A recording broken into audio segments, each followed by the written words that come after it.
ಹೊಸಕೋಟೆ ತಾಲೂಕಿನ ದಬ್ಬಗುಂಟೆಹಳ್ಳಿ ಗ್ರಾಮದ 41 ವರ್ಷದ ಎನ್ ಶಿವಶಂಕರ್ ಎಂಬುವ ಯುವಕನ ಕೊಲೆ. ಹೊಸಕೋಟೆ ಪೊಲೀಸ್ ಠಾಣೆಯಲ್ಲಿ ಪ್ರಕರಣ ದಾಖಲು. ಒಂದೇ ವರ್ಷದಲ್ಲಿ ಕುಟುಂಬದ 2 ಸದಸ್ಯರನ್ನು ಕಳೆದುಕೊಂಡು ಸೂತಕದಲ್ಲಿ ಮುಳುಗಿರುವ ನಟರಾಜ್ ಕುಟುಂಬ. ಕಳೆದ ವರ್ಷ ಮನೆಯ ಯಜಮಾನ ನಾರಾಯಣಪ್ಪ ಅನಾರೋಗ್ಯದಿಂದ ನಿಧನರಾಗಿದ್ದರು. ಈಗ ಶಿವಶಂಕರ್ ಕೊಲೆ. ಖಾಸಗಿ ಕಂಪನಿಯಲ್ಲಿ ಮ್ಯಾನೇಜರ್ ಆಗಿ ಕೆಲಸ ಮಾಡುತ್ತಿದ್ದ. ತಾನೂ ಆಯಿತು ತನ್ನ ಕೆಲಸ ಆಯಿತು ಎಂದು ಗ್ರಾಮದಲ್ಲಿ ಎಲ್ಲರ ಜೊತೆ ಅನ್ಯೋನ್ಯವಾಗಿ ಇದ್ದು ಎಲ್ಲರ ಬಳಿ ಚೆನ್ನಾಗಿ ಮಾತನಾಡುತ್ತಿದ್ದ ಶಿವಶಂಕರ್. ಎಂತಹ ಪ್ರಬಲ ಆರೋಪಿಗಳಾದರೂ ಶೀಘ್ರವಾಗಿ ಬಂಧಿಸಿ ಶಿವಶಂಕರ್ ಸಾವಿಗೆ ನ್ಯಾಯ ದೊರಕಿಸಿಕೊಡಬೇಕು ಎಂದು ಕುಟುಂಬ ಸದಸ್ಯರು ಒತ್ತಾಯಿಸಿದರು. ಕುಟುಂಬ ಸದಸ್ಯರ ಮತ್ತು ಸಂಬಂಧಿಕರ ಆಕ್ರಂದನ ಮುಗಿಲು ಮುಟ್ಟಿತ್ತು.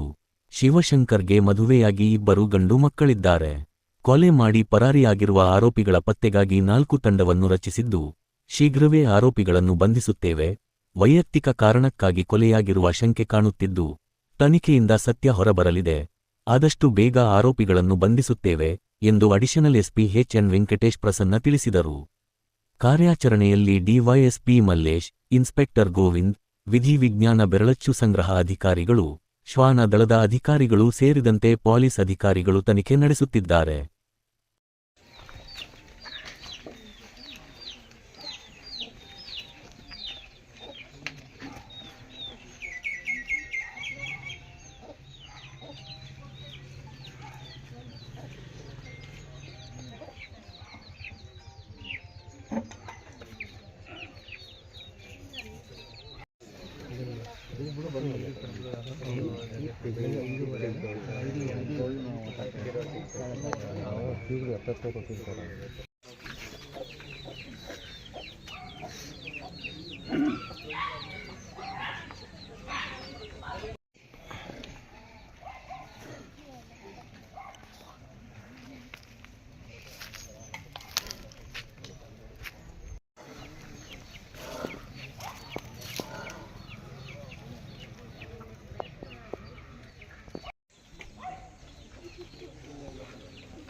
ಠಾಣೆಯಲ್ಲಿ ವ್ಯಾಪ್ತಿಯಲ್ಲಿ ಬರುವಂತಹ ದಬ್ಬಗುಂಟೆ ಅಂತ ಹೇಳುವಂಥದ್ದು ಒಂದು ಗ್ರಾಮದಲ್ಲಿ ಶಿವಶಂಕರ್ ಅಂತ ಹೇಳುವಂಥ ಸುಮಾರು ಒಂದು 40 ವರ್ಷದ ವ್ಯಕ್ತಿಯ ಕೊಲೆಯಾಗಿದೆ ಅಂತೇಳಿ ಪೊಲೀಸ್ನವರಿಗೆ ಮಾಹಿತಿ ಬಂತು.